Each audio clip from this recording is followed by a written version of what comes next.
joining us around the world. Welcome to Le Mans for the 87th running of the great endurance race. For nearly a century, people have been descending on this racetrack to compete against like-minded drivers. A true test across 24 hours, twice around the clock, is just a ridiculous idea. 25 years of motorsport, and every race when I start, my heart is 180. The life of the driver is in my hand. 3-minute board on the grid. You have the whole world looking at you.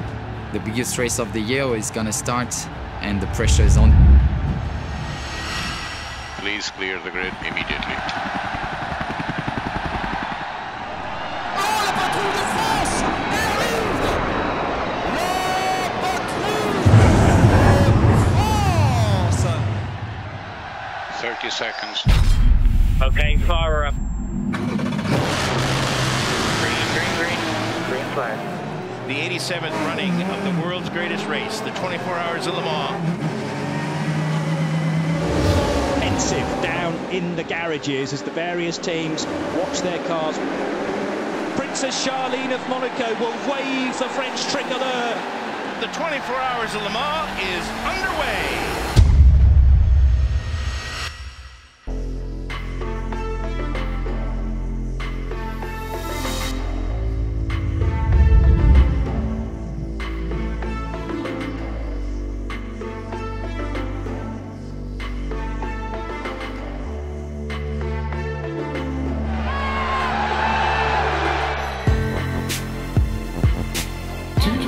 Races in a week. Last year's winners, the 92 car, are back. We're in business, it's blast off. Box, box.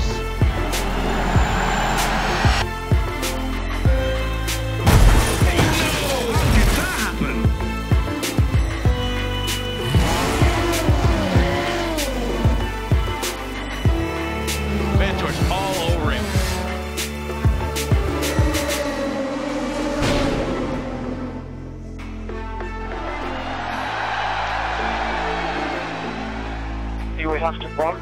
I have a straight smell in the car.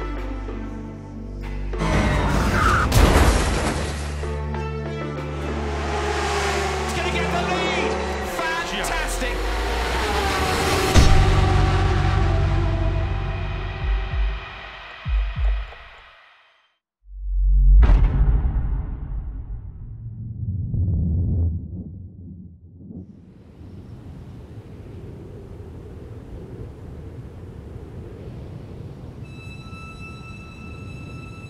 To prepare yourself for Le Mans and for Nürburgring, that's gonna be tough.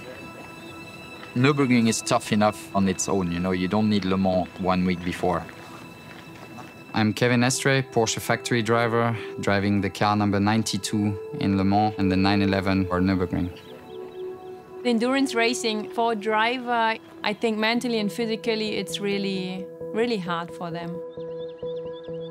I think it helps a lot to go on the mountain so that he is a bit more relaxed and focused again on the race. I think that's where you get the energy back for 2 24-hour race in 2 weeks. You have to be strong, and it makes a difference between a good endurance driver and an average one. Being a professional racing driver is all about risk. I think my strength is in, let's say, the moment where you have to push to overtake or to stay in front, where I take a bit more risks than other drivers. I just do it with the instinct I have. But it's very easy to be the guy which made the difference to the guy which made the silly mistakes which destroy your victory or your championship. Kevin has an ego, sure, because everybody on the track wants to be the first. I'm just scared that something happened on the track, but when you see him racing, he needed to be happy.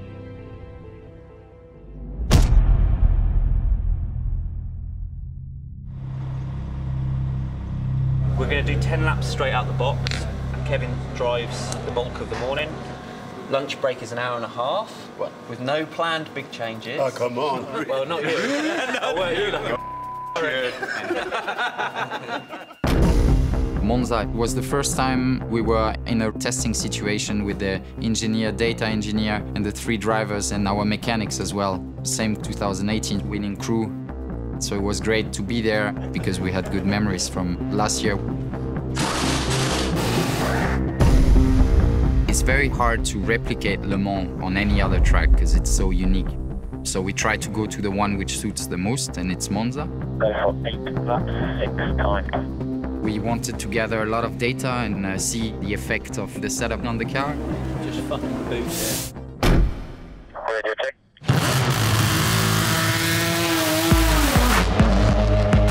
Radio check the exit.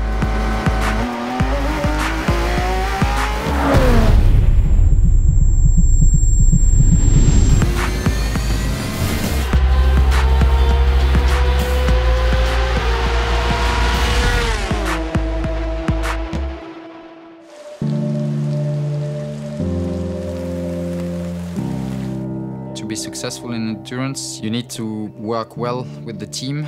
You need to trust your engineer, trust your teammate. I'm driving the whole season in the World Endurance Championship with my mate, Michael Christensen.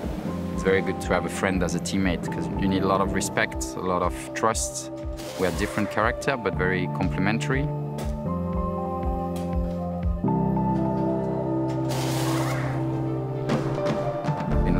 We have 3 drivers. So Lawrence comes from the US Championship. They use the same car but with a different setup. He comes in our car and has to do some compromise and suit to our setup. I'm Lawrence Vantor. I'm a Porsche Works driver and I drive the 92 in Le Mans and the 911 in Nürburgring. Kevin and Michael, we get along very well. Winning Le Mans together makes you bond a little bit more. We're kind of like 3 soldiers going to a war. You have to have each other's back. 3, 2, 1, go. But still, it's a strange position sometimes. I'm the 3rd guy helping them out, and especially this year where they're fighting for the driver championship. Try not to think about it and just act as I was there full season. I think that's the way to approach it.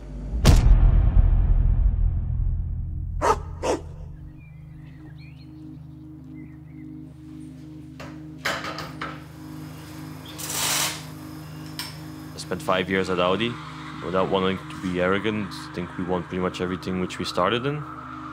And then the opportunity with Porsche came along to do a GT project in America.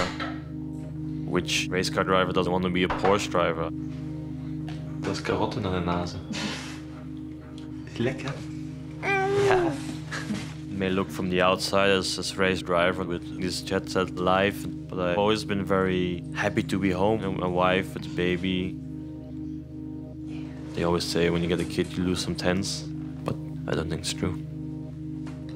Once you put your helmet on, you don't think about the other stuff. The desire to win is the same as before. Just like the feeling of speed and being on the edge, doing something which potentially could go wrong, makes you feel alive. I've never done 24 hours back to back, and especially not on this scale. Le Mans is intense preparation for 2 or 3 weeks before. A really big event with a lot of pressure. It's the one everybody wants to win. And then directly after, we need to go to Nürburgring, which is less preparation, but mentally tougher, physically also tougher. Endurance racing is not just about being the quickest driver, doing a great start and driving away. You're encountering a lot of difficulties and obstacles on the way, which require speed, but require experience and maturity and staying calm. But then it's a 24-hour race. Imagine what can happen in 24 hours.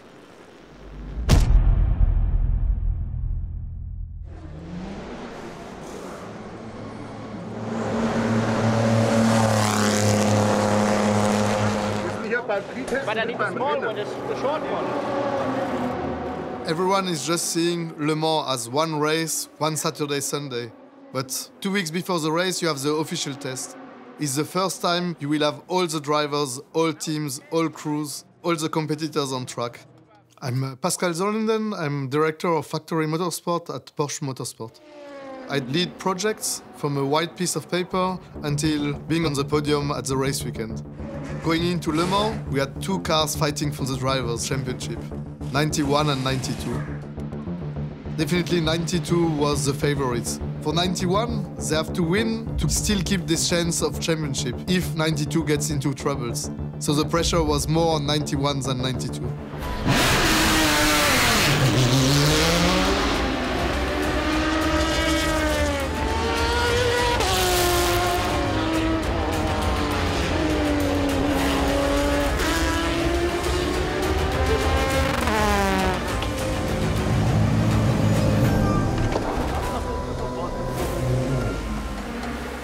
Now the only thing is, right side of the garage or left side. We are a team and we work together. It's a little bit touching, but... But when the race starts, the other car is the first of the rivals. I'm Luca Massé, race engineer of car 91 in Le Mans and car number 1 on Nürburgring. The race engineer is the one to mix together the human parts that are the driver, that are the mechanic, with the technology and put all together. Try again too. 110 now is too much. From my point of view, I love endurance race because it's not just set up the car and a short race of 1 hour. I love the endurance race because I can do something during the race to change the result of the race.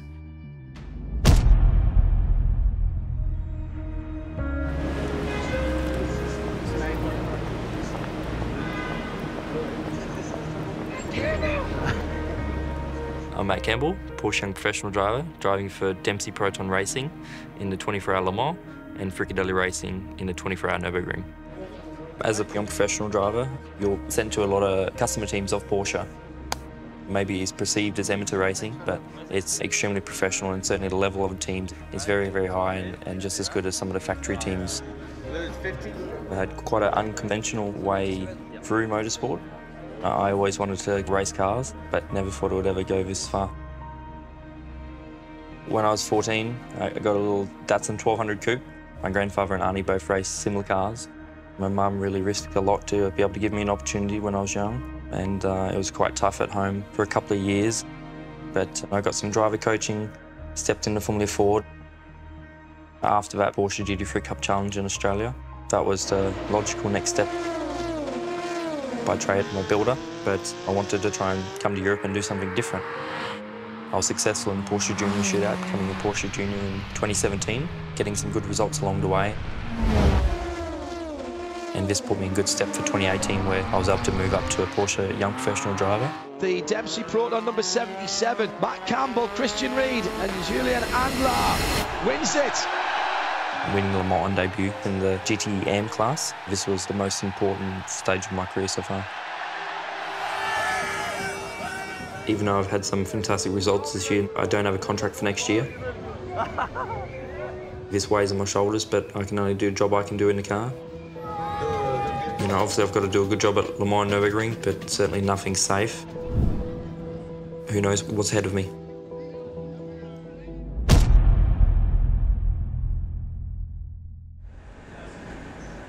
Yeah, all right. Well, I just got back to the pits now, so if you want to come down, we're in the same position as last year.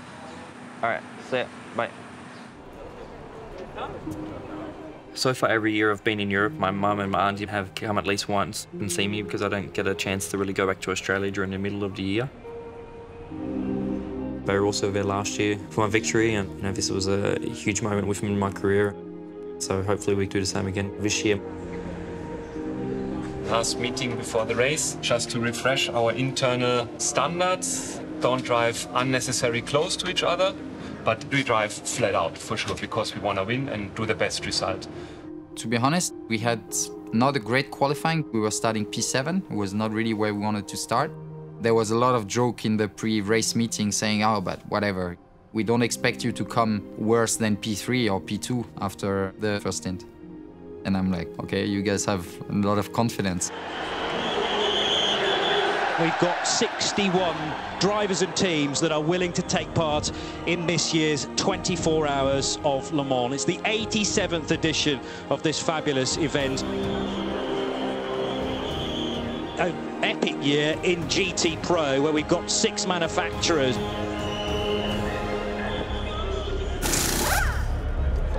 During the race, be ready, front or rear. I will tell you which one to start and I will tell you the target.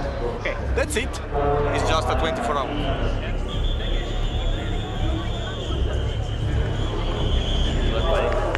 Good luck, man. That's it. Have fun. Enjoy it. I'm sure I'll see you at some point. I hope not.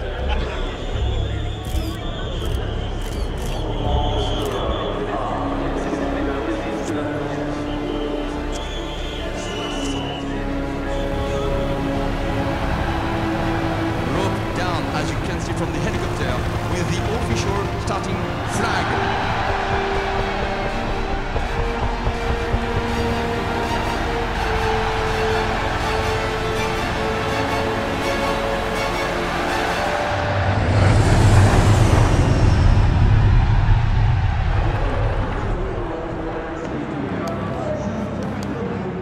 The biggest race of the year is gonna start.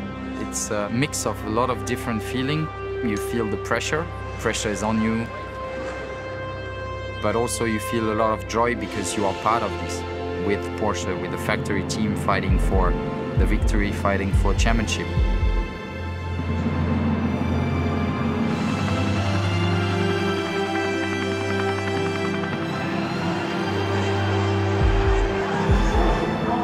Okay, far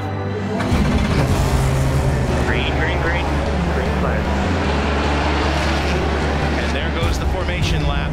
We are getting the 87th running of the world's greatest race, the 24 Hours of Le Mans, underway.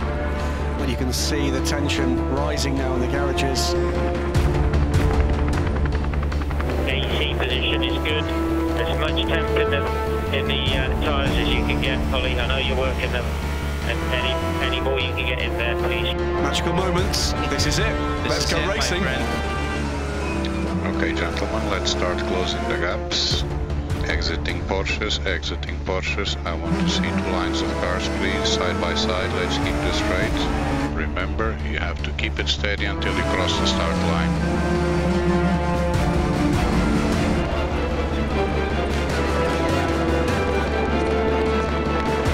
There goes the pace car, coming up on 3 o'clock, French summertime.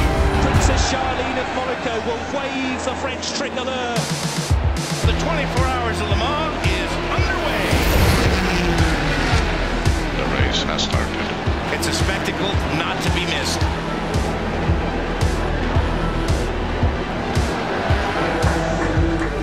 '92 Porsche in car now with Kevin Estre. This is going to be an absolute dogfight in GT Pro. I started the last 3 times, and this is mentally a very tough moment. What I really like about the start is you have all these cars together fighting for position, and everybody knows that the position is very important to start the race. The start of the race is a part where everybody is at his hottest, and you can do a mistake a lot easier. If you don't keep your head cool, you can ruin everything in the first lap. This is an absolutely fantastic battle. Kevin is the guy who will be always at the big moments. When there is big fights, will always get everything out of the car. I like to do the start, I like to fight with the others, and I'm generally on the aggressive side. You have to be close sometimes to overtake, otherwise you never get there. And also, the faster you overtake people, better it will work. If you stay 2-3 laps behind them, they know your strengths and they know exactly what they have to do to keep you behind. On the screen, the battle for second and third. Kevin Estre has not given up the ghost. He is now right on the tailpipe of the Aston Martin. Looking to the inside as they come to the second chicane. He's going to be on the outside now. The team holds him off. Don't run out of road. And he does it. Estre's done it. I think he's got him now. He's got the inside position as they head down to Mulsanne. That's not a nice feeling, I'm sure. He's going to have second place.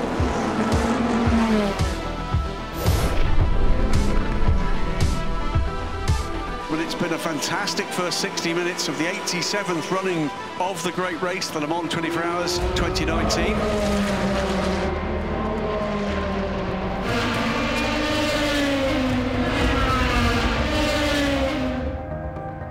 The adrenaline is pretty high at that time because Kevin always starts. I take the second stint.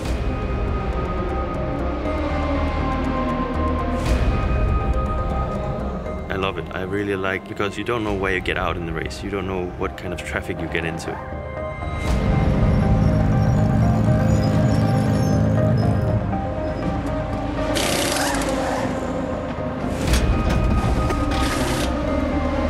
Your first action of the day is jumping right in the first corner.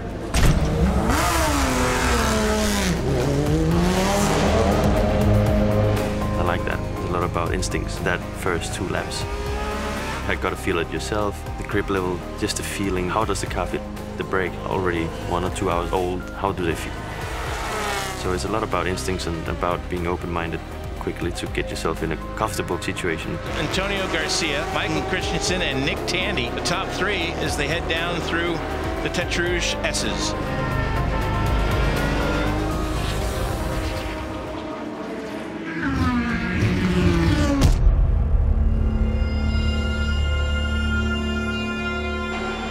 We were starting in P13, so we have 12 cars to overtake.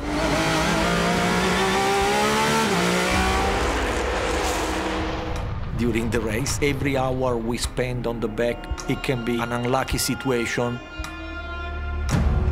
So our goal was step by step, overtake all the car and reach the top 3 position. 3, 2, 1, green. Track is back to green. Track is back to green. So a cheeky wee brake test wow. there. Wow. Oh, wow. It's not easy, especially in Le Mans and especially in the first stint when all the cars have new tires and are competitive, but we were doing our job in the proper way.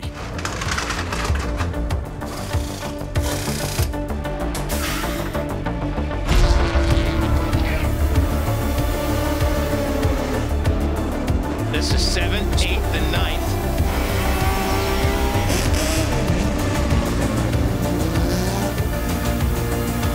This is the battle for 4th, 5th, 6th, and 7th. I think we were probably P5, P6. Suddenly, Richard told by radio that he heard a noise and something was broken on the car. It felt like something fall off on the right side of the car. Big vibration, big vibration. I don't know.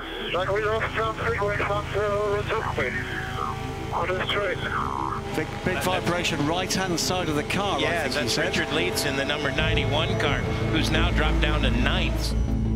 And we start back again. A vibration like that, it's very difficult to drive, isn't it? Yeah, the speeds are so high here, so the faster you go, the worse it gets. Oh, big lock up there. So immediately you are thinking about a mechanical problem on the steering. So do one more lap and we will investigate more into the data. Okay. It was really important to push Richard to stay on track, because if he will beat in this moment, we don't know what to do, and it's easy to spend 1 minute to search for some problem. So he stay out and we check again all the parameters. The problem is the front left. Loic said they find something. There's something left on that side shoulder. Inside, yeah. Just from inside. We understand that the problem was the front left and the brakes. Another set we have, the one of free practices. From the qualifier. The qualifier.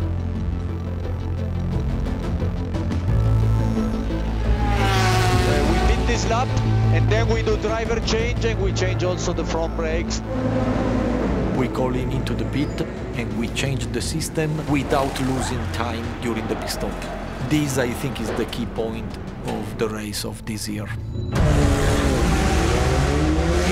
Every time something happens in the race, you have 1 minute where you say, fuck, we had to find a solution to be back in the game.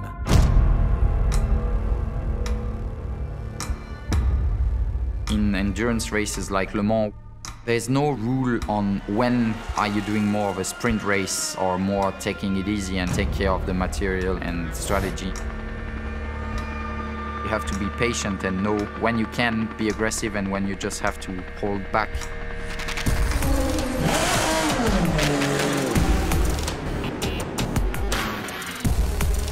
There are some times where you have to hold back a little bit.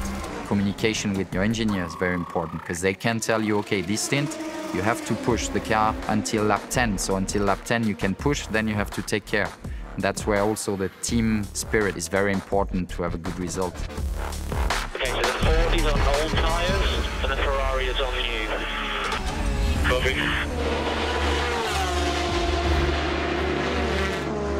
Ford on old tyres, Ferrari on new. That's what he needed to know. There so he goes goes. on the inside of the Ford immediately. That's the difference in a new tyre. So that is a fantastic example of just what you do with the information you receive.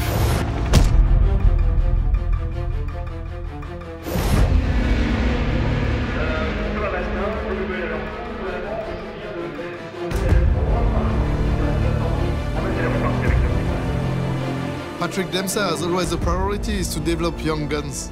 And this is one of our quickest young guns, and so the decision was easy. Matt had to go there.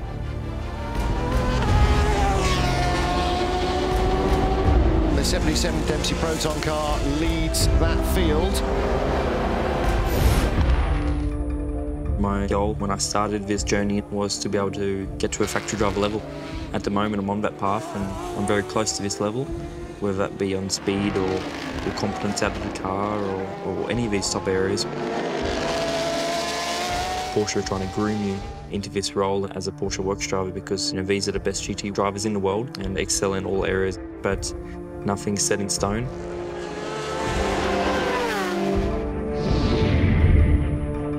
This takes a toll on you, especially in endurance racing.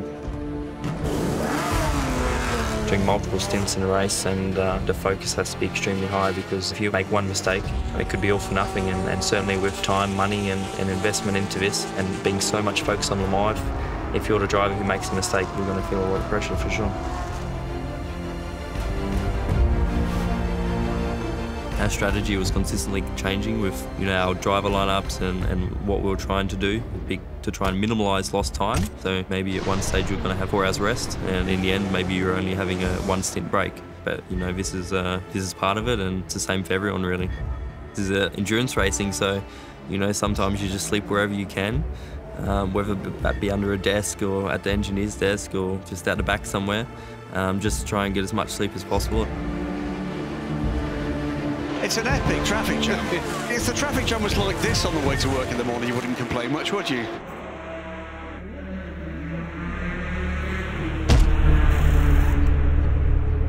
Basically always want to believe I don't crash cars, I can control them. If I go too far, I'll catch it, but at one point it will come and you'll end up in the wall.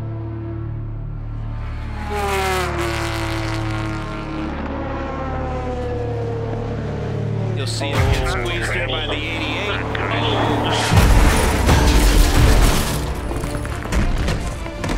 Well, that was a big hit for ourselves. Fuck, Porsche crashed into me. Yeah, copy that, copy that. We just saw it. Are you okay? Oh, it was a hard one, fuck. Oh, fuck. There's always this moment of, could Marcel been more patient? No, why should he? Right. He's got a race to win. And you go, if there's a gap, you go for it, because that's what racing drivers do. We sit here and we revel in this great nose-to-tail racing for 24 hours, but sometimes this is a byproduct of that. The quickest way to race a car is to be constantly on the limit. If you feel comfortable, you're probably not going quick enough. It's 7 o'clock here in France. This battle on screen now is phenomenal. Laurens Vanthoor, the young Porsche superstar in the 92 car, and Vanthoor has been on a climb this stint, he's had an absolutely fantastic Rising stint. up the order now, closing in on Daniel Serra's 51 Ferrari. We kind of saw that us and the Ferrari were probably the two strongest cars. We're always the two cars in first or second position and swapping around. So then you quickly understand, okay, they're strong, we're strong as well, we feel confident, but they're the guys to beat. So you obviously start to look at them a little bit closer and try to understand from where can we make a difference. Where are they stronger, where are they weaker? Where is the move going to come? Because it surely is going to come.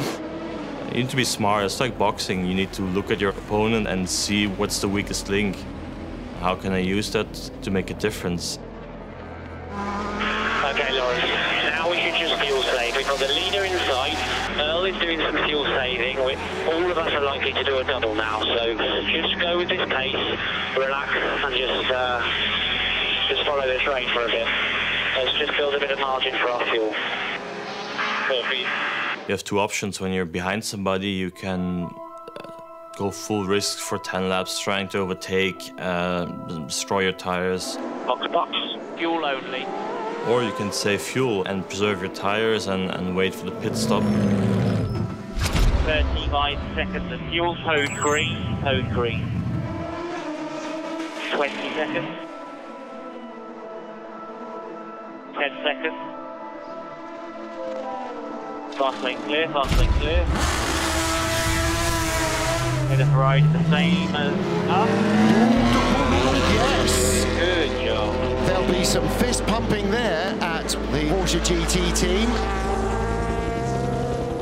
Okay, buddy, we are leading the race. We are leading the race.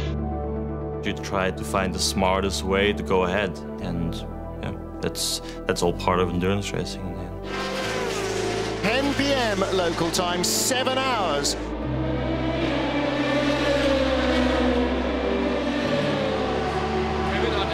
Mega Doppelstint rausgehauen. Das war geil. 16 hours of the race remaining. We're looking to the front of the GTE Pro field, where Porsche is being chased by Ferrari and Corvette. It's Lawrence Vanthoor leading in the GTE Pro class. It's been an amazing GTE Pro race so far, and it just keeps giving. Just save as much fuel as you can, and we'll update you on a new target.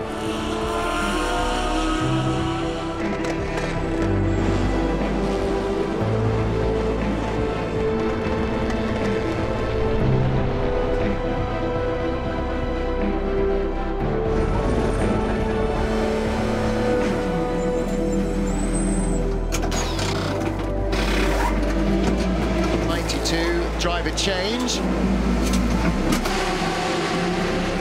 Double stint for Vanthoor. Kevin Estra's at the wheel.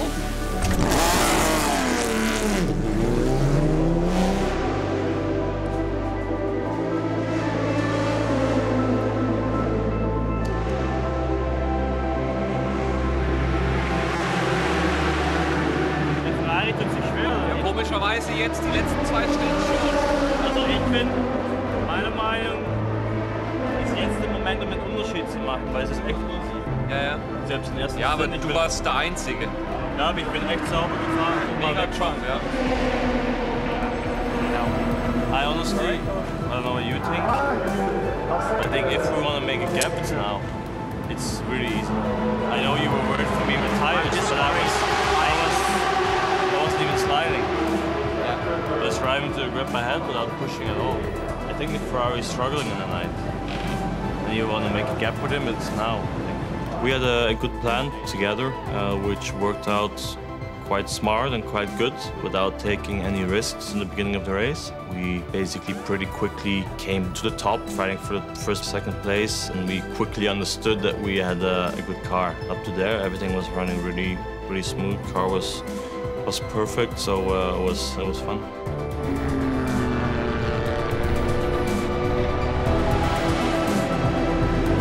Kevin Estra back behind the wheel.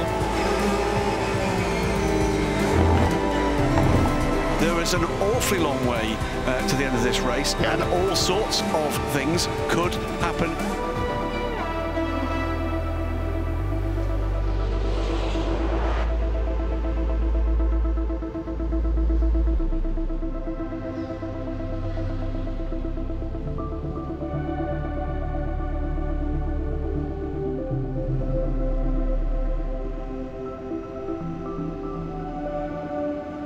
4:45 in the morning. And 92 is the class leader in the GTE Pro class.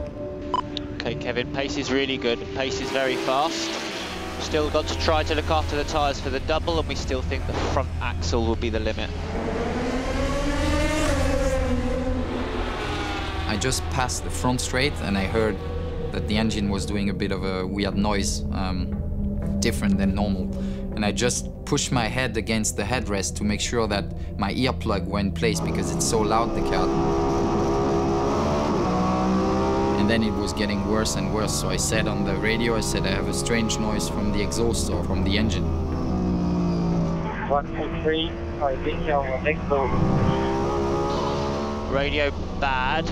Is everything okay? I think we have our exhaust broken. Okay, stand by. I have a smell in the car, strange smell. Copy, Kevin. I think we're going to have to pit. We're going to have to box. Guys, clear the garage. I think we have to change the exhaust. So we need 91 crew.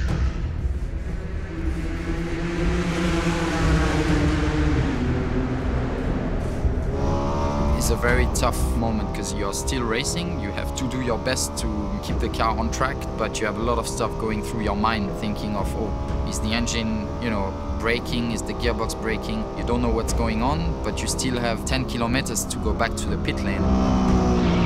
I almost went off in the Porsche corners because I was a bit on the outside. There was some traffic. I was trying to pay attention in the mirrors if there was fire somewhere, not to destroy the car.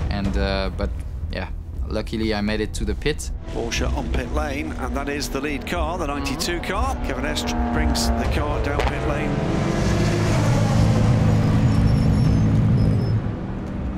You're having breakfast, just coming out of a stint which went really well, race is running perfect, and you're looking at the screen, all of a sudden you see your car going backwards in the garage. You pretty much know it's done. It's in the garage. The lead car is in the garage. This is the defending champion. Because that means something's wrong, something needs to be repaired, and it's not gonna take 10 seconds. That is a huge turn of events. That was the car that was out well ahead of everyone else. Porsche mechanics swarming all over the 92. When I heard it on the radio, exhaust issue, something is wrong, it is going up, box. Then it's like everything falls down around you. During the race, we hear only our own car. So I hear only car 91 and not car 92. We noticed that there was a discussion about the issue. Then we opened our ears. So for me it was clear I have to work with the guys under the car at the manifold.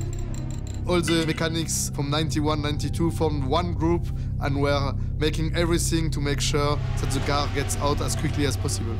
Engineer told me straight away, oh, it's the exhaust, we have to change the whole exhaust. And at that time, you really see all the faces very disappointed and hectic and a lot of stress going on. Everybody's running around, and I was just trying to think, okay, which position do we have to get to win that championship? Where's 91? You have a lot of stuff going through your mind, and these 20 minutes were felt like freaking 20 hours.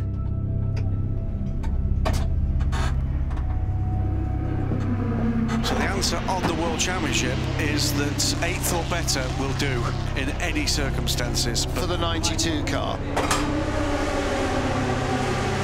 The stupid thing is that there is so many pieces in front. There is a wheel arch, there is the underfloor, some sensors from the engine. So you have to disconnect the complete manifold from the exhaust to fix the problem. Guys, just take your time and do it right. Now we just have to finish the race. They're under the car, floor has to come off, then they change the exhaust, which naturally isn't cold, and nothing else up there above the floor is cold. It's all at hundreds of degrees Celsius.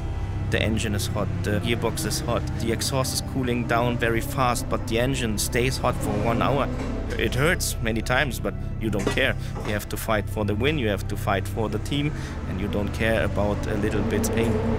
There are some parts in the car which are fixed with a very high torque, and you need a lot of muscle to get it out. But you get so much adrenaline, so normally it works very well. You don't have any information when you're in the car. You don't know where you are gonna end up. That's a very tough moment mentally, but I never really gave up. I was just thinking, okay, think again, what do we have to do to win? You know, it's not over. Coming off the hijack. We can still win the championship. Everything's gonna be fine.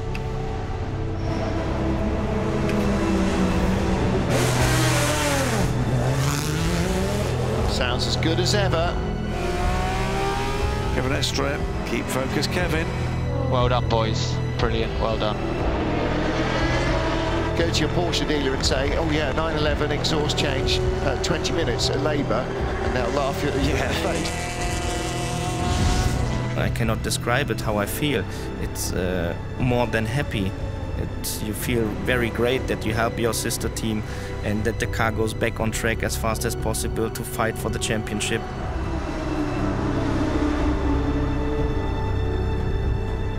The mindset changed for all of us there. For sure you would think never give up, but here we had to change focus, and the focus was to bring home the World Championship.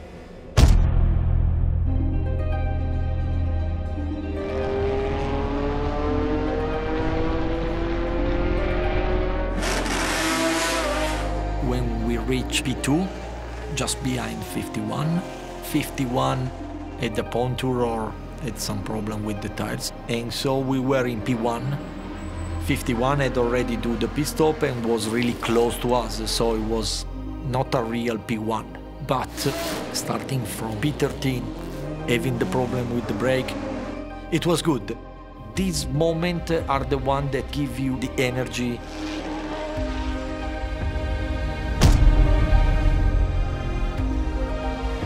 At this point in the race, the only thing which counts was to see the flag.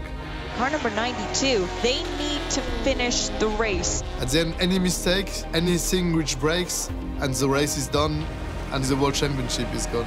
The pressure was so high to feel everywhere that Lawrence decided that he stepped down to make sure the two drivers who fight for the World Championship, they are doing the job and bring the car home. For Michael and Kevin, all they had to do was finish the race. Just stay out of trouble, be easy on the car, don't make any mistake.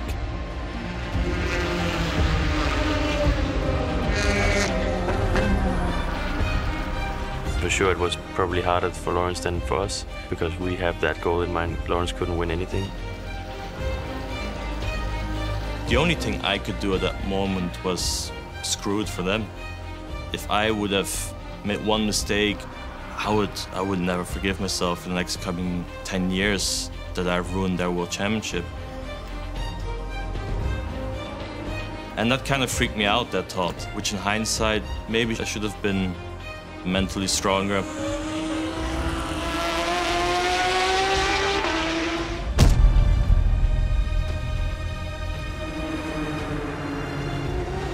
Dempsey Proton's only car remaining. Now, remember, this is another car in title contention. Is having a full rebuild. We had a front splitter failure, and then we had two more later in the race as well. This obviously takes some time to fix. This was bitterly disappointing, obviously losing a lot of time, and yet sort of obviously costing our race. 77 cars brought back onto pit lane, brand new front end.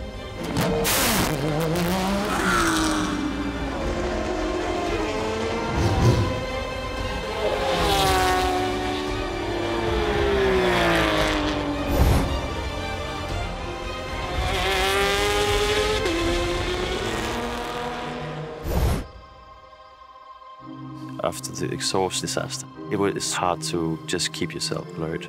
That was later on, one of the last stints, and I still have nightmares about this. Oh, that was close. You couldn't have put a piece of paper between those two cars. 8:45 Sunday morning, a very good morning if you've just emerged from a tent somewhere after a heavy night last night.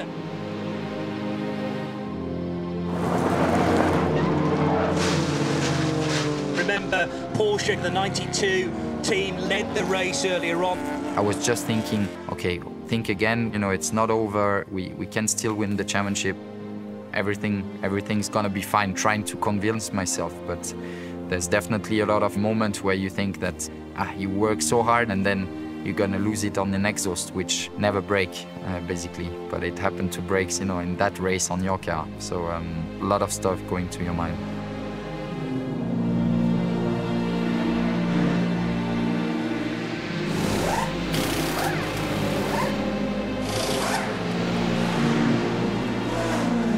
Ja, so eine Scheiße. Wir werden locker eine halbe Minute vor dem Drecks-Ferrari.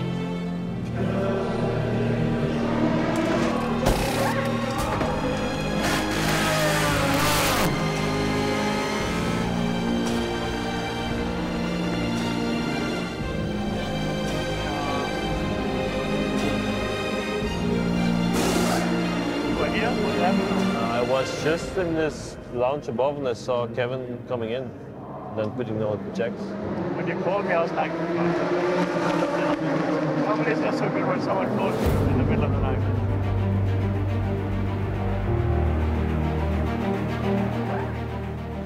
This is our GTE Pro class leader, Alessandro Pierguidi, in the 51 AF Corsa Ferrari. 2 Le Mans before, this one was my car, 51, and now I was fighting with them. Everything in my mind was pushing to do the best, try to reach them. I got oil or fuel on the screen. With the car in front of me, plus the cleaning, I see nothing. I agree. The only problem is that in this moment, to finish the race, something lap. Okay, no problem, I will be careful. Thank you, sorry.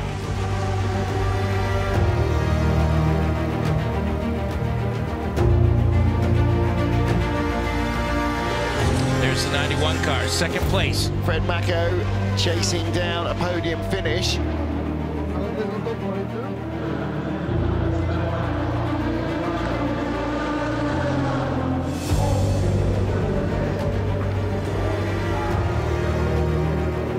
The last moments of the longest ever season, the super finale, comes to its conclusion. The 51 AF Corsa Ferrari Le Mans winners.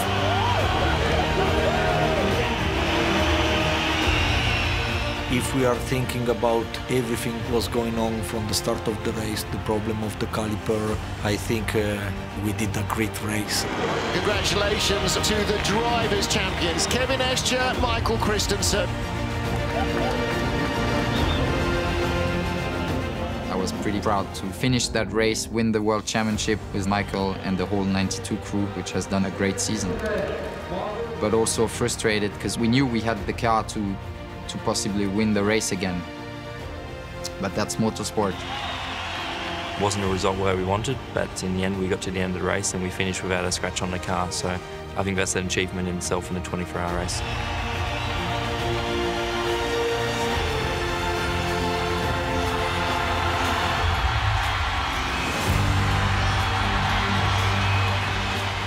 We didn't win Le Mans, but Kevin and Michael got the World Championship. I felt happy and maybe helped a little part of it, so it was good. We had not a perfect race, and still a really good result for us.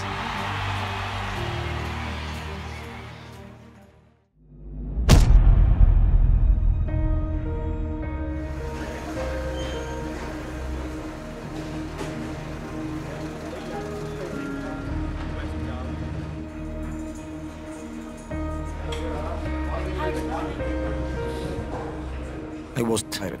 But now I think the adrenaline from the next race, the next challenge, wake me up, and now I want to do better.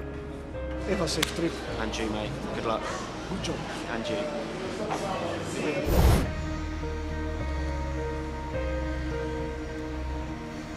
And so it's a good mood in this moment. I feel well, ready for the challenge, and we hope that it will be good.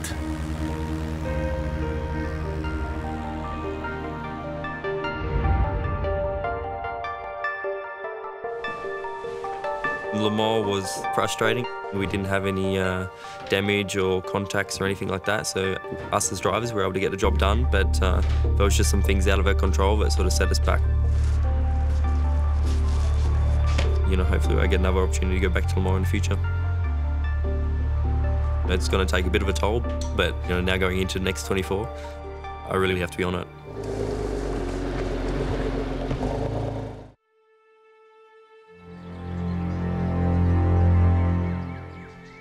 The Nürburgring is for sure the most brutal and dangerous track in the entire world.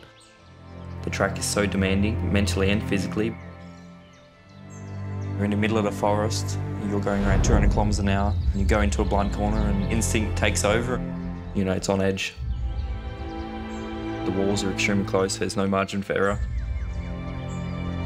The green hell, if you do a mistake, you can end up in the tree. That's a race I've always wanted to win. It's my favorite place on Earth and the most horrible place on Earth at the same time. There are some proper corners where if you would make a mistake here, God knows what happens.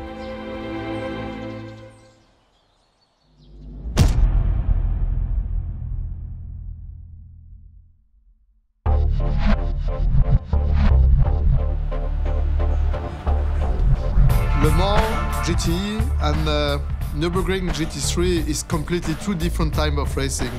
In Le Mans, we have a factory team and we race as Porsche. At Nürburgring, there are only costumer teams, like Manthey-Racing, Frikadelli Racing, and others. So you see same people under a different name. 24 Hours of Nürburgring in Germany, it's super big. You have drivers here which are heroes, which if you go out of the Nürburgring, nobody knows them. It's its own place. First time I arrived here, I was like, what's this? If you come from Le Mans, it's like you go from Hollywood to my hometown without saying anything bad about here, because I love being here. It's just very, very different, very old school. I agree that I wouldn't see Alonso coming here. Nürburgring 24 Hours is a really special race. You have over 180 starters with different classes. On the top class, which is the GT3, there will be over 30 cars fighting for the win.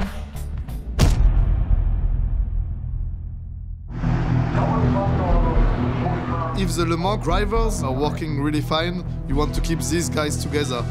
In Nürburgring, we need to run with 4 drivers. So around Lawrence, Kevin and Michael, we had to add 1 guy. And we decided to add Earl. Reese is quite highly likely to fuck it up, so... Going into Nürburgring, we had some mixed feelings. Nürburgring was the first race of our new GT3R. After Le Mans, with a broken exhaust, we were all scared of reliability issues.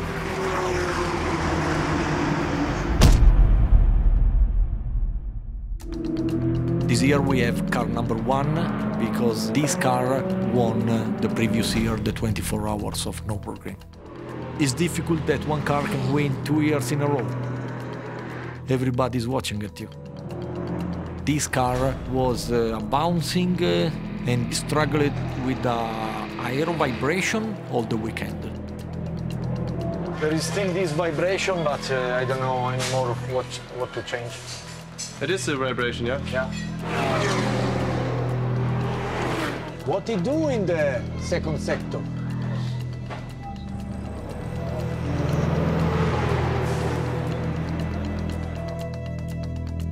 If we are honest, we all have the same feeling, like something is a bit strange, the instability is more, and we fight with the car. The car is not nice to drive, and the car is something weird, and when you try to push with the car, you are close to crash every corner, but also hairpin is at 60 km/h. No? I think the biggest problems are coming from the tires and that we have no front aero. If I had the behavior in the right that I had in the left, I would have been a lot quicker. We have to check everything to be sure that... But before to check everything, is 2 days that I'm telling everybody that the main difference is the aero. The? Aero for the pitch sensitivity. And the original plan was we try with the 260 spring to control the behavior, the platform. Then we can look even at the other smaller things. This one was the plan on the table from the first day. Just again that we do this before the race. I mean, we have the warm-up, which is positive, better than in Le Mans, for sure. But we should be sure that the car is 100% as we want. All the small details, all the screws, 100% as we expect it is. also spent now a bit time to look the data, 100%. We need to have this now. Yeah. We can see the data, but we had to update at least in 1 hour and take the decision, because if we had to do the change, they have to be done before tomorrow morning at 9. Then we can look into the data, but to prepare the setup and everything is better to do now, as soon as we have the car and everybody is relaxed.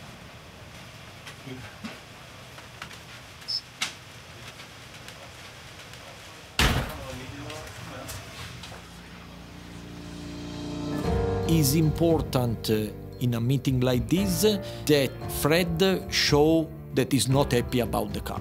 But for me, sometimes it's really hard to understand how they can feel some small difference due to the setup. The driver is in the car. It's not a problem. No. He should be always our reference. For the race, we didn't find something obvious, so we changed the steering rack for safety, and so basically the mechanics had to work. At the end, they finished to work around 1:30 in the night. These 2 hours of extra work, don't let them go immediately to sleep, but it was an important job to do, this racing.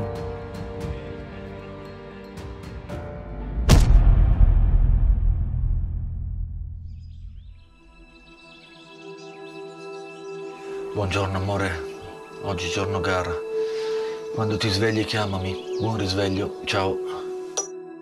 I have more stress to approach this race because it's new for me, and I feel that I'm not fully prepared because I'm doing for the first time after a long time, and I feel that I missed something.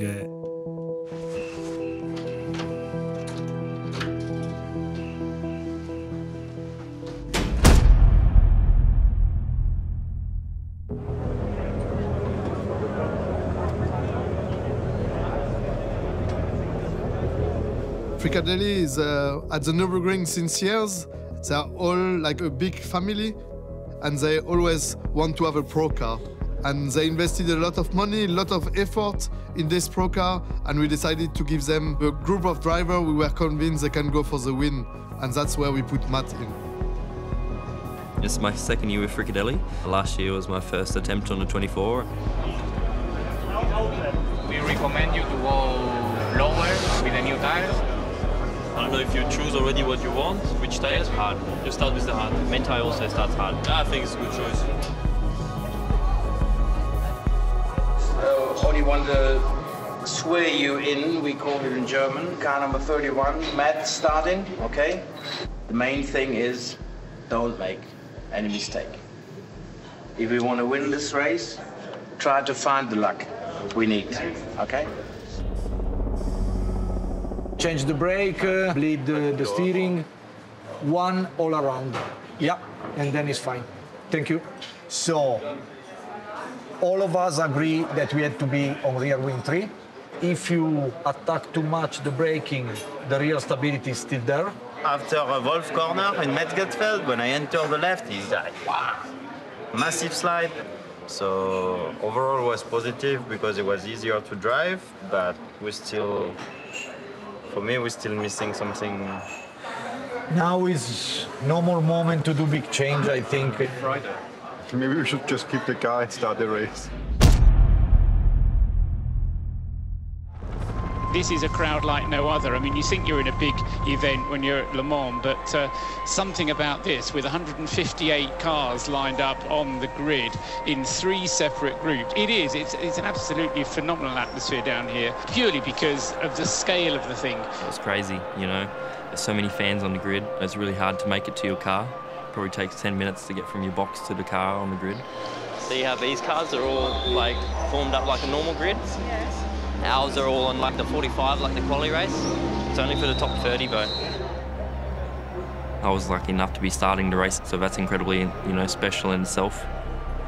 To be starting a race in 5th position such as this, you know, it was very cool and certainly a highlight of my career so far. Hello. Thank you. Dankeschön. Matt grew up at the racetrack from basically when he was born. Driving from the age of 6. If he could reach the pedals, he could drive. I never discouraged him from doing it. You have dreams, you've got to follow your dreams.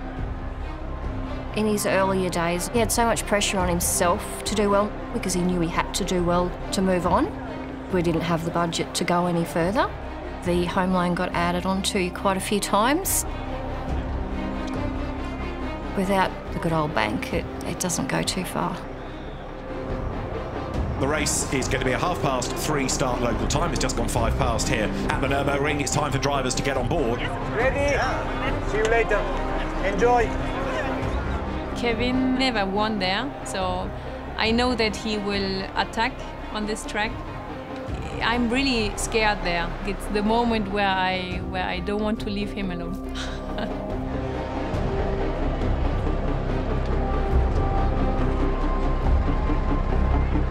It's definitely harder for her than for me. Everybody knows that Nürburgring is the most difficult track we go on, and a lot of stuff can happen.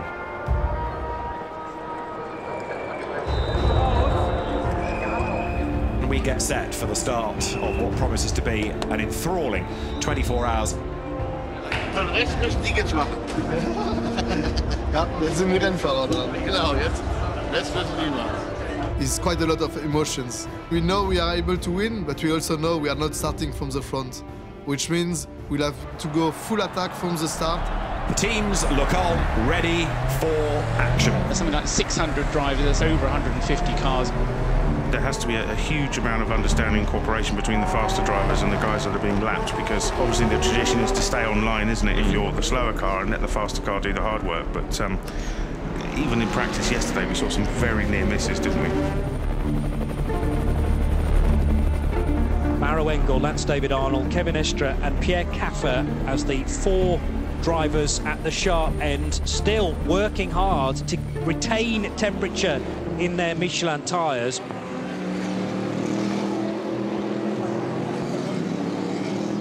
So here they come, side-by-side formation. The 47th running of the Total ADAC 24 Hours of the Nürburgring about to get underway. And they're already going because the red light has been extinguished. We're in business. It's blast off and a good getaway by Maro Engel to the outside line. Goes Kevin Estre, a bit of dust kicked up into the air as 1 or 2 run out of road. So far, so good. Engel leads Arnold, leads Estre, and then in 4th place looks like being Matt Campbell. Kevin Estre trying to go around the outside there of Lance David Arnold. He looks very, very eager to try and get on with the job, doesn't he? He wants to get himself into 2nd place. When Kevin is on the car, all his competitors are scared of him because he will just push like hell to make sure he passes. And now the bravery is going to come into play. Now you'll see who the real stars are. He will just give everything. And here comes the move. Absolutely side by side. And Kevin Estre goes by. The strategy on the Nürburgring is pretty much the same than in Le Mans. You want to be at the front and always controlling the race. But now Estre gets stuck on the outside line, way up the curve. But I'm coming through, says Kevin. We had a great car. We had the pace to be in front and to fight for the 1st place. Kevin's performance at the beginning of the race was completely crazy. He was just flying. We had a hard battle with the Mercedes in front. But look at that, the lead gap is down. So all 3 are together, aren't Absolutely. they? We wanted to catch him up, and we could see on the straight he was fighting with him.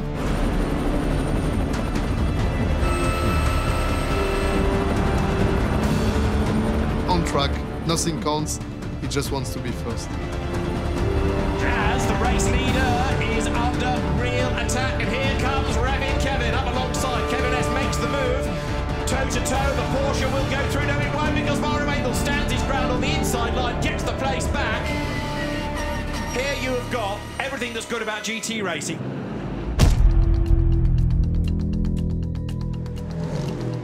We were trying to push really hard, especially the driver had to do a lot in this race because they take risk every corner, every overtaking. We were starting in P7. We reach P3, so was the right way to approach. Here you go. They got caught on the apex of the carousel, didn't he? And Pilet around the outside. Campbell decides to follow suit.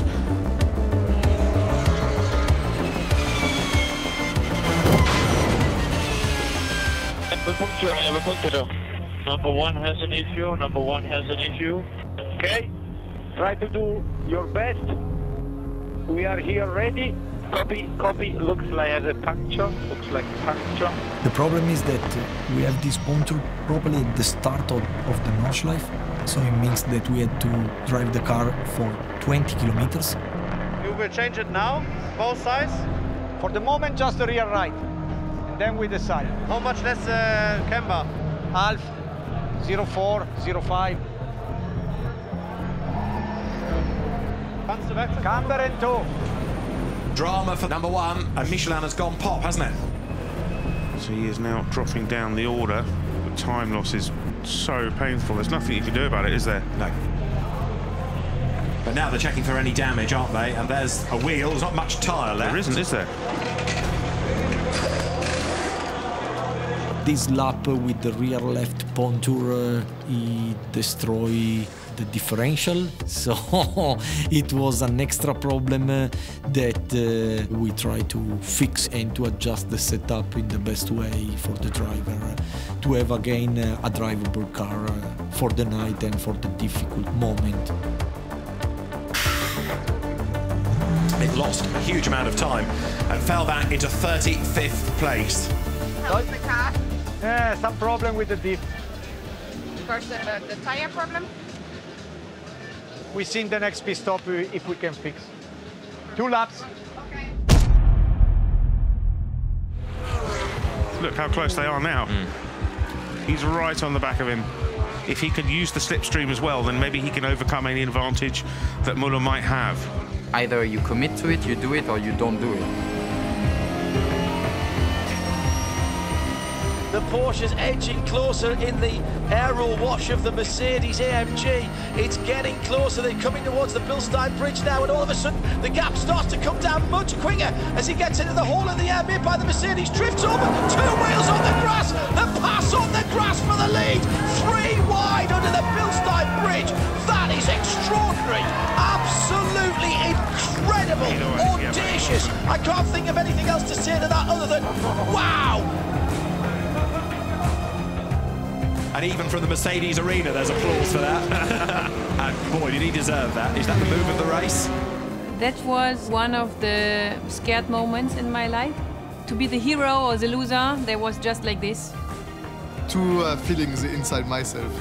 One feeling was, oh, he will get him. Second feeling, he's crazy. We should get him out of the car and shout at him. Yeah, Kevin is Kevin. He only has one mode. It's like on or off. I was like, I'm gonna slap him when he comes back. I told him why he did this, and he said, I don't know, I need to. So, yeah.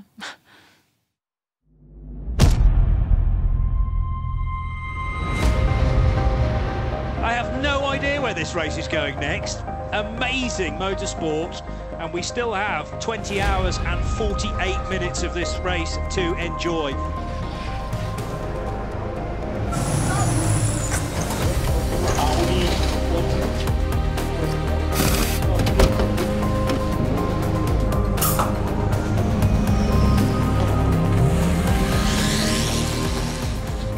The 2 cars run by Manthey-Racing, you know, full of the main cars, they're the ones that the fans are always watching. They're full of senior Porsche drivers. But yeah, let's say we were the younger car, so for us to come under the radar a little bit this year and have a really strong performance was quite surreal. In 4th position, it's the Frikadelli car of Matt Campbell. But at the end, it was still very early in the race.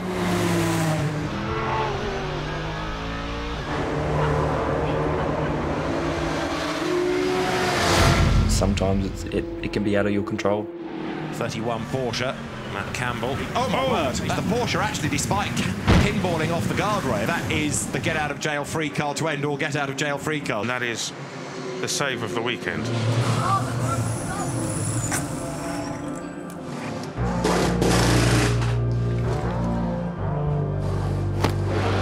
You're lucky. What a fucking stint. Far out. The last one or the one before? Fucking both. And the one before that had 3. Fucking idiots. The car's fine now, but far out. Could have had 3 massive accidents just because We either put yellow out too late or it was too close to a car in front, and then they did something stupid. So I think we're lucky that the car's still fast.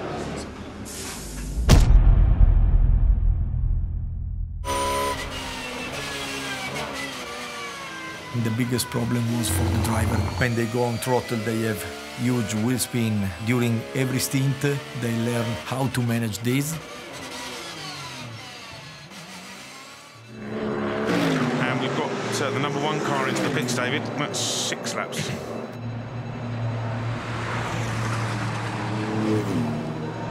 In comes number 1. There's going to be a driver change as well.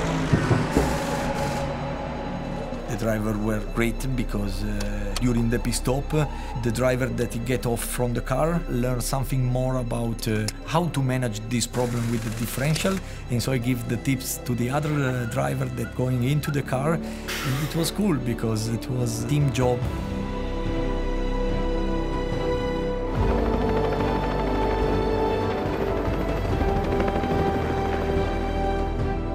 It is very nearly 10 o'clock on Saturday night here at the Nürburgring. You cannot take your eyes off this for the moment. Everything was going well and we were looking forward to have a great result. I think around 1 o'clock, we understand that we were back in the game.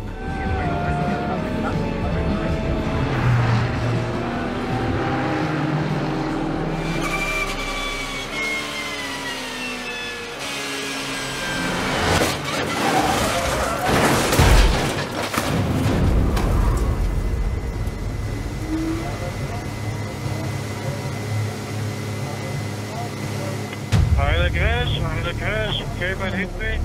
I went inside, it turned in, we touched.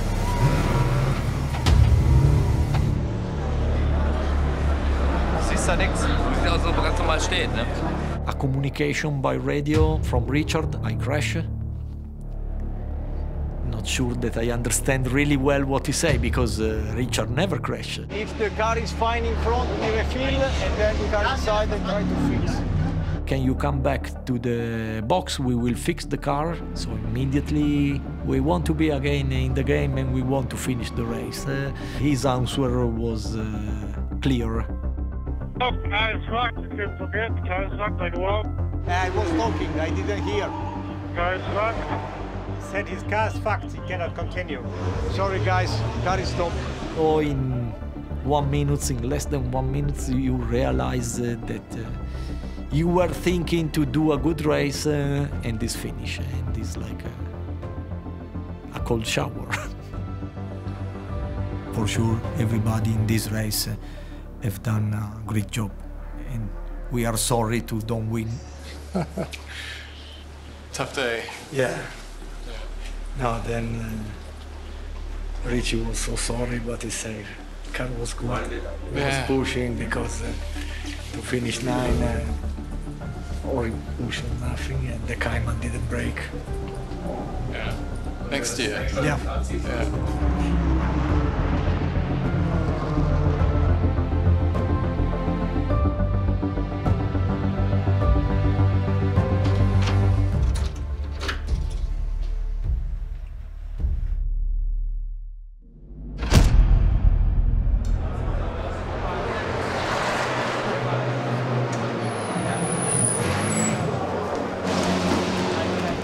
The audience really doesn't know anything that happens during night on the Nordschleife. You know, the TV coverage you can't see as much. With so many cars still on track, there's so much happening at all times. And this year I did a lot of driving in the night, and you know, there's so many close calls happening all the time, and you know, so many circumstances that are just out of your control, and somehow you just make it through.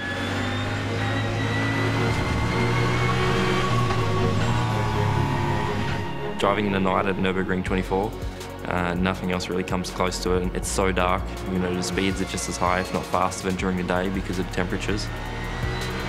When you're doing a night stint at maybe 2 a.m, you're driving around and there's fireworks, there's campfires, you can smell the sausages cooking. You know, you can even feel your eyes stinging sometimes from the smoke from the fires.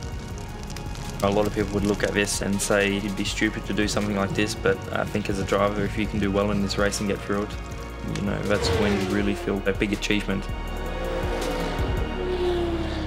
I really don't know how else to explain it. It's bloody awesome.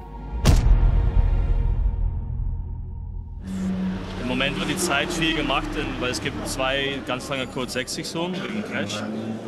Und da wird der Zeit gemacht, weil ich will gegen keine anderen Leuten irgendwas Assi sagen oder so, aber ja, Code 60 ist 60 und Doppelgelb ist 120 und manchmal fährt einer vor der 80 oder 30 und du fährst runter und du siehst die Sekunden runter, fällen und es ist sehr schwierig dann ruhig zu bleiben. Boah, 1 oder 2 Mal geschrien. 7 o'clock in the morning in the Nordschleife. Since before dark, our race leader is the number 911, the Grello Manthey-Racing Porsche. It leads by 2.5 minutes, which equates at the moment to about a quarter of a lap.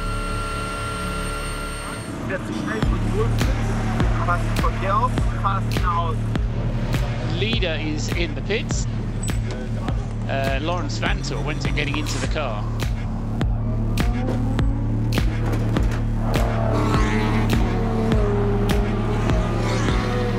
Lawrence Vantor now threads his way over the jump down at Flansgarten. He's got a very busy road ahead. Look, the back markers, 1, 2, 3 of them.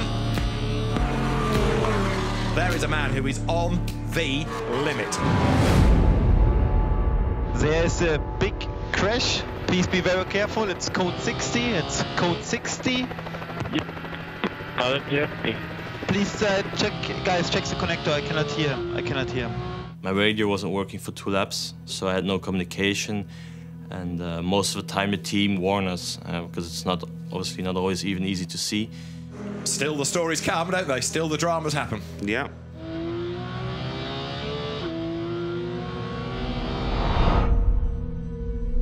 And the first signal I missed, so I overtook him, went past the corner, and I saw a car crash with a security car, and I was like, shit. It almost looked like it was slow zone. Yeah, it was. Except the Porsche, if it was a slow zone, goes for it. Didn't get the message. No. I just blew through to this zone. I was sitting in the Porsche lounge, and then we heard, oh, there could be an issue with the yellows. But we couldn't see them on any of the camera views what we had.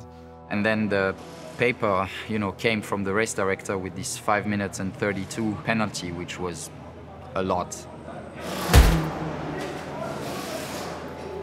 I was very angry. I left the garage and I needed some time just for myself to calm down, just trying to get out this frustration. What was tough is that we had such a lead in the race, so we just had to kind of cruise around, finish that race. And that's where we got a bit angry with Lawrence, because at that stage of the race, it shouldn't happen, really. It can, but it shouldn't. To go up to your team and to Kevin, Michael and Earl and say them in the face, I just probably fucked this up for all of us. That's probably the hardest thing. He said, I think I fucked up. I didn't see a flag. For sure, I was too quick in a double yellow in a code 60. I'm sorry.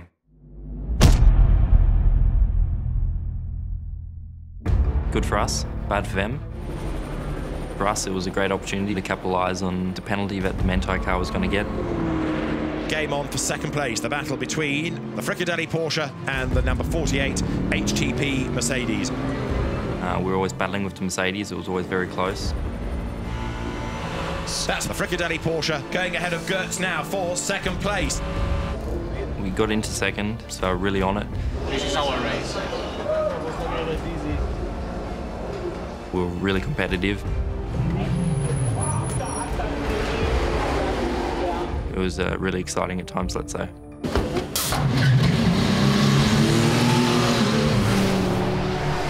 I think at that stage we were maybe 3 minutes behind the Manthey car, with not too long to run in the race. We were in a fantastic position to win that race.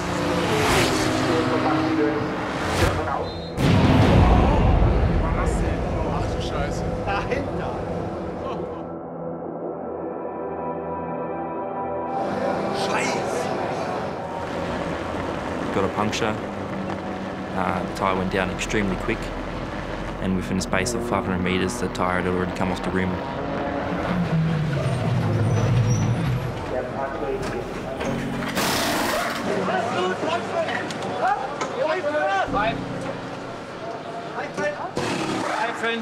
Alles gut. I ran over nothing.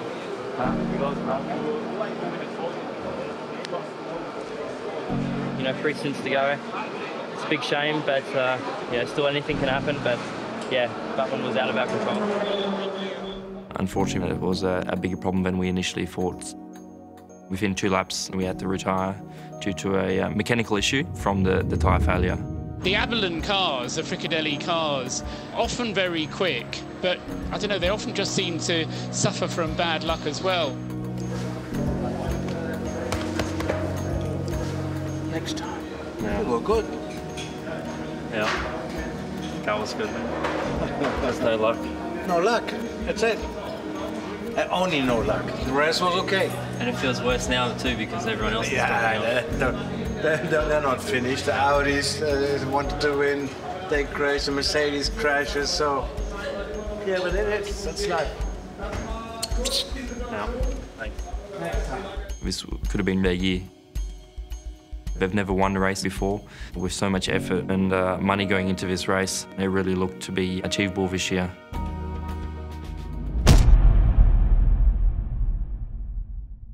I was crying in the corner by myself.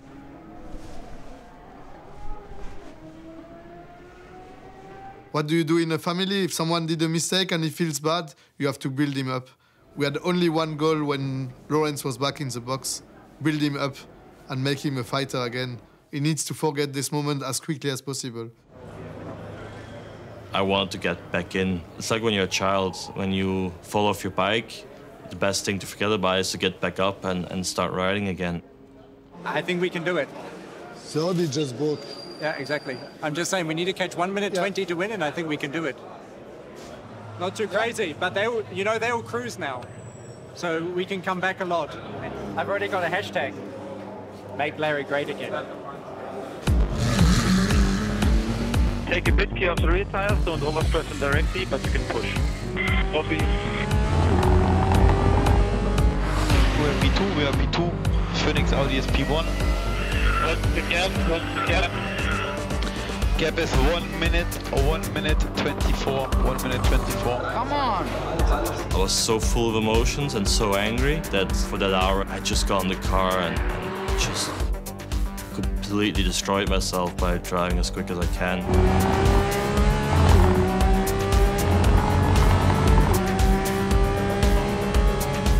And we knew that he wanted to do a payback, which means to push like hell to bring the car in a fight for the win. We lost a bit in traffic, but we will get them, we will get them.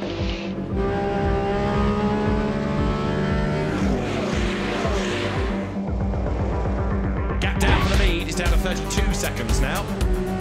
Good job, Lawrence. Box, driver change. We talked all together and we said, okay, who want to do the last stint? The engineers and all the drivers pointed a bit on me and said, you seems confident, you made the pass at the beginning and you brought us up there, so it should be you finishing. Kevin said he's ready for the fight and let's try it. Until the flag falls, you never know what can happen. If the Audi has a puncture or has a small issue, then we could still win it. But it's also risky because then you're on the spotlight and if you do a mistake, you're gonna look like an idiot or like the loser. And that it could be a stint where I would go too far and I would do a mistake and crash the car. So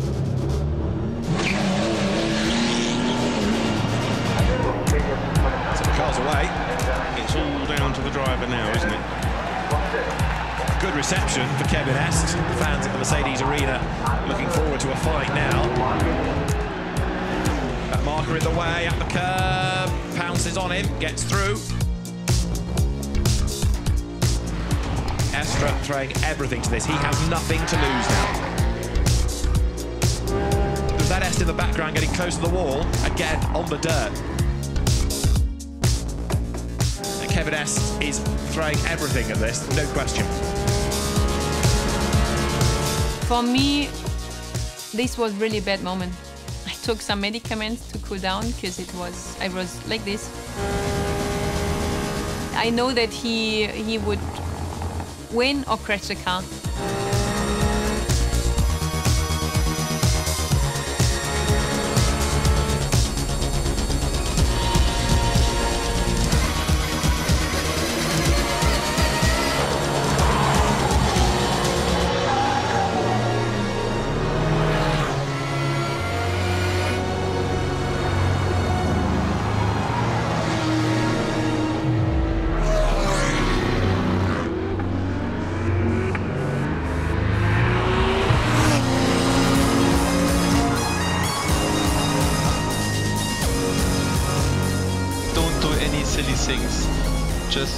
Just keep pushing, let's keep the pressure on, but not over the limit. I want you back safe.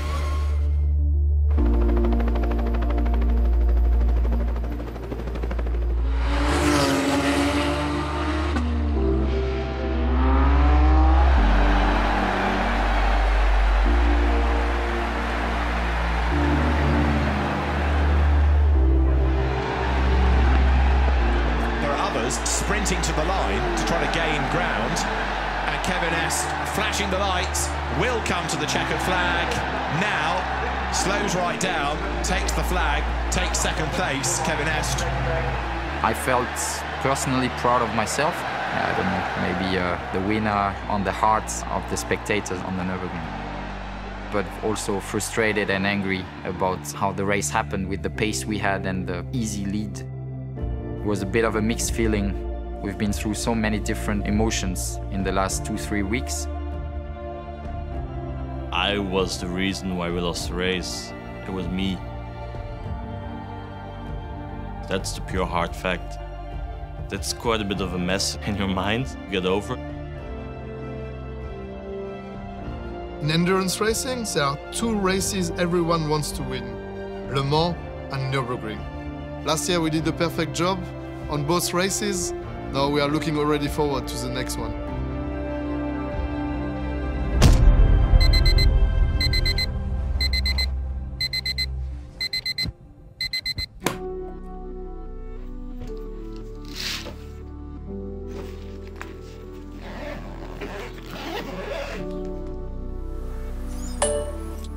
Buongiorno amore, ho dormito tanto stanotte ma ho riposato, non tantissimo, ma adesso andiamo a Spa per il test e pronti a ripartire. Ti chiamo quando sono a Spa, ciao!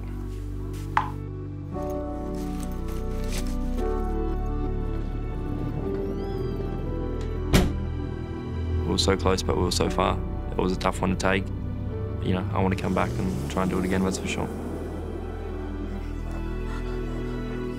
You have high and you have lows. If it's low, it's tough.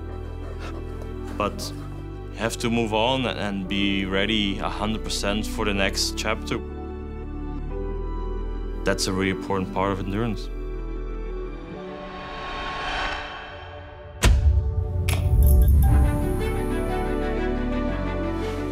We were not perfect, but life doesn't stop. Racing never stops. For sure, it's always tough to motivate yourself after a race like Nürburgring, where you think you had the win and in the end you just finished second, which is nice, but it's not where we want to be. Then you go to Spa on the next day, being tired from 2 24-hour race, but you have to be fully on it and focused, because you know that if you do a good job there, you're gonna have a good car for the next year. I think we are just addicted to winning, and I think it's the spirit of endurance. We want to win the next year, and we will never stop. You have to be tough, you have to be consistent, you have to be reliable, you have to work very hard, and that's endurance.